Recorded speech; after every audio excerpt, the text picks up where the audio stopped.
দুপুরে স্বাস্থ্য ভালো রাখার জন্য কি খাবেন? দুপুরে স্বাস্থ্য ভালো রাখার জন্য অবশ্যই সুষম খাবার খেতে হবে। ভাত রুটি পরিমাণ একটু কম খাবেন, সবজিটা বেশি খাবেন, ডাল মাছ ভালো প্রোটিন আছে, প্রোটিন জাতীয় খাবার খাবেন, সব শাক সবজিটা খাওয়া বেটার। অতিরিক্ত ভাত ও তেল কম খান, আল্লাহর মধ্যে এতে স্বাস্থ্য ভালো থাকবে। আপনার স্বাস্থ্য ভালো রাখা আপনার দায়িত্ব। অতএব অতিরিক্ত ভাত ও অতিরিক্ত তেল জাতীয় খাবার কম খান। দুপুরে বেশি ভাত খেলে ঘুম ঘুম লাগে, ওজন বেড়ে যায়।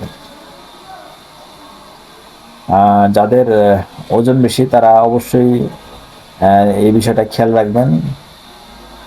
দুপুরের ভাত বা অতিরিক্ত তৈলাক্ত খাবার খাবেন না, তাহলে ওজন বাড়ার যে সমস্যাটা আছে এটা অনেকটাই আপনি নিয়ন্ত্রণে রাখতে পারবেন, ওজন বাড়বে না। অবশ্যই আমাদের ভিডিওগুলো